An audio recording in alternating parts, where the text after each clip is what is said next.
Hello and welcome. I'm Dr. Hazet and I'm a psychologist, and I wanted to talk to you a little bit about sometimes how New Year's resolution fail and what can we do differently this year to make sure that it's going to work.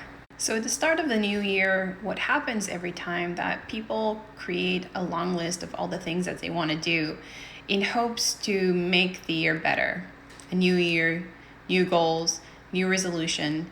And within a week time, or even less than a week, something goes wrong.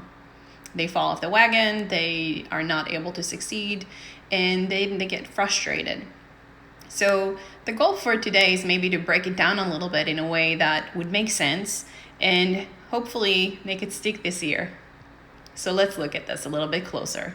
One of the challenges that often come up with New Year resolution is that they're not specific enough. They are all encompassing, and at the start of a new year, people come up with things like, I want to eat better, I want to exercise, I want to do all those things, and do not come up with a plan or maybe aspire to do too much all at once. So if you are going to be able to be successful, one of the things that you want to do is to maybe spread it out a little bit more, be able to break it down in a way that is a more chewable chunks, and the change is going to be gradual. The reality is that not everybody can make and stick to transformation that is an all or nothing.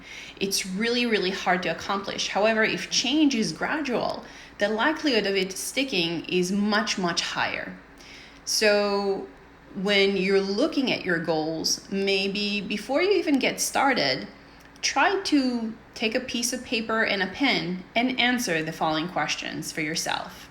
Yes, please do grab a piece of paper and a pen. I think that you are going to learn so much more from this experience and maybe in the process discover something about yourself that is helpful. So let's get to it. The first question I want you to answer is, what is it that you are looking for? If you had 3 wishes, genie in a bottle, Disney movie style kind of experience, and you were granted those 3 or 10 or 11 wishes, what would you want to see? What are some of the things that you aspire for yourself this week, this year, this week, this month? So take a moment and answer those questions to yourself. If you're not really sure how to answer it, and you're really tied down to some of the experiences that the social norms tie down that you have. Well, I have a family, I have kids, I have responsibility, I don't have enough money. What would that look like for you if you had all the money in the world, if you didn't have any responsibilities or any worries? So really spend those 90 seconds, 2 minutes to answer those questions for yourself. How would the experience look like for you? What is it that you want to achieve in the next year? The next question that you want to ask yourself is, how is it that I want to grow? What do I want to be remembered by? What is it that I want to contribute to this world? So my contribution for this year, and this is, I guess, my experiment, is to actually educate about mental health and provide more information in ways that is practical and hopefully somewhere along the way help you and help the process of getting things better. So what does it mean for you this year? How would you want to contribute? What do you want to do differently this year that is important to you? The next question is a little bit loaded in terms of who am I and what I'm about. What am I about, actually? So when you think about this question, I want you to really dig deep and think about, how do you want to be remembered? And one of the exercises that I invite you to do is to think about your own tombstone. When this is all said and done, what is it that you want to be remembered by? What do you want your tombstone to say?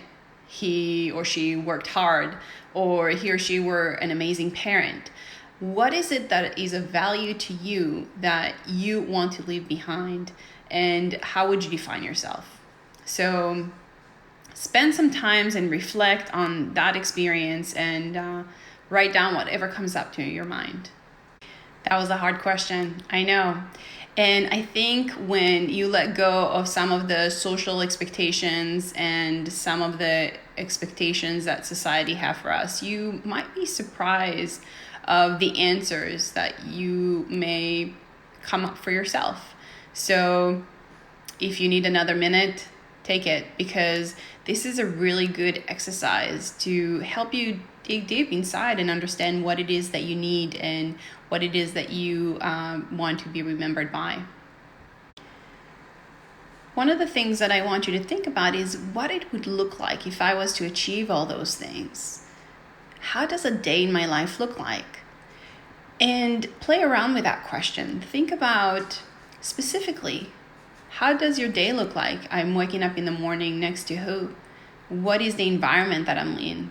Where do I live? How does it look like for me? What do I do throughout the day? Get as detailed as you possibly can with this kind of question, because that will help you kind of hone down the feeling that you're looking for to let you know that you're on the right path of success. So spend a few minutes and write that answer. Are you ready for the next question? I know it's a lot of self-reflection. And the next point to reflect on is, what is it that brings you joy in life? Think about the elements of your life right now, your values, the things that are important to you. And the way that you want to think about values is not a destination, but more like a North Star. So for example, a value would be something, I want to be a better parent. There is no check mark of, took my kid to a recital, check mark. Done that, I'm a good parent. But a value would be something along those lines, a destination that I never really reach, but this is really an experience or a trajectory of where I am moving my life towards. I hope these questions really helped you paint a better picture of what is going on for you right now, and really kind of set the stage to what kind of year you are anticipating or hoping for. So let's look at the next step. And the next step is to brainstorm. Brainstorm all the possible goals that you have in mind. And I invite you to take a couple minutes and really, with no stops, no judgment, no restrictions, just write down anything that you want to achieve or accomplish or see your life moving in that direction, whatever that may be. And it doesn't have to be very specific, just to start with, but just an idea of what is it that you want to see in the next year. Once this list is complete, it's time to get a little bit more serious and maybe break this into more manageable chunks. I think this is the part where a lot of people fail, because they have those overarching goals and they have an idea of what it is that they want to see in the next year, but never really break it down into manageable chunks, and therefore feel overwhelmed in trying to accomplish everything all at once. So one of the things that you want to implement is to create something called SMART goals. SMART, not in terms of IQ, but more of specific, measurable, achievable, realistic, and time-bound. So let's take down a common goal that happens usually as part of a New Year resolution. For example, I want to be able to be more active. That is an overarching goal, but in order to make it a SMART goal, we need to break it down into more manageable items that we can see the progress over time and feel like we're moving in the right direction. So let's look at the first step. How do I make this goal more specific? When we're looking at being more specific in terms of being active, what is it that I want to see in my life in terms of the level of activity? So say I want to exercise 2 to 3 times a week for 30 minutes. That would be a more specific. Or I want to bike for half an hour 3 times a week. That would be very specific. I want to take a class in this gym for at least twice a week for about 45 minutes. Those are all more specific examples of how one can become more active. When we're looking at the second component, the measurable, this is an opportunity to see how successful we are overall. When we're looking at a chunk of time, so for example, I want to participate in a yoga class for half an hour for 4 times a week, but I managed to make it 3 or twice a week over the next month, it doesn't mean that I completely failed. It means that in terms of being able to achieve to the full success of my expectation, I fell a little bit short, and therefore there is some room for adjustment. So that would be a measurable goal in terms of how much of it did I do over a certain period of time. Achievable. Achievable is a big part, because if I am stationary and don't move at all, and all of a sudden I'm deciding to go to the gym 5 times a week for an hour, it's probably not going to happen. It's not a transformation that is going to be very achievable for me, and I want to build it in small increments. It is better to spend 5 minutes every day than to try to chunk in like 3 or 4 hours workout once a week. When in terms of building a habit, it is important to think about things that are small, incremental. That's what it means to be achievable, so that when you look at it and over time, it doesn't feel overwhelming. Realistic and achievable kind of go hand in hand. If my goal is to be able to, complete an Ironman, but I never even rode a bike, maybe that's not going to be a realistic goal right from the get-go. Maybe I need to hire a coach and learn how to cycle first.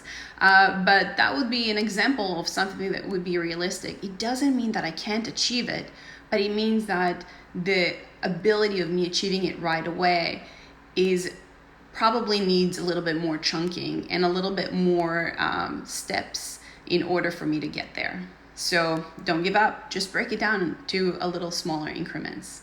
Time bound. Nothing lasts forever. And if I want to think about being active for the rest of my life, that's a great goal. However, if I am going to say, hey, I want to be active every day for the rest of my life, that it doesn't give me an end point. And maybe creating an end point by increments will be something to work toward. So say I'm going to take a 30-day challenge to do this, or I'm going to register for a 5K and achieve that at some point within 30 days, or I want to take this class for a certain period of time and then change to a different class. That would be a time-bound experience so that I don't get stagnant and I don't feel like I'm not making progress. So now that we went over all this information, I want you to look again on that long list, that brainstorming list that you created, and look in terms of time-bound. What is it that I want to achieve within the first week, within a month, within 6 months, within a year, within 10, 5, 25 years, however long that you want it. And take a highlighter and just highlight those who are immediate and then those who are long-term. Next, take down those goals and write them down. And make a bit of a space between each and every one of them, because for each of those goals, I invite you to write some steps that you need to take and put in place in order to move forward in that direction. Be as specific as you can. Write down, what is it that I want, and by when do I want to see this progress? And then I invite you to write down for each of those goals, why do I want to achieve them? Because when the going gets tough and my mind is going to try to psych me out of bailing out of any of those goals that I set up for myself, when I read those statements of why is it that is important to me, then that would be that motivating factor that will keep moving me in the right direction. I hope this helps. Let me know down below if you implemented any of these ideas and how it turned out for you. Make it a great year.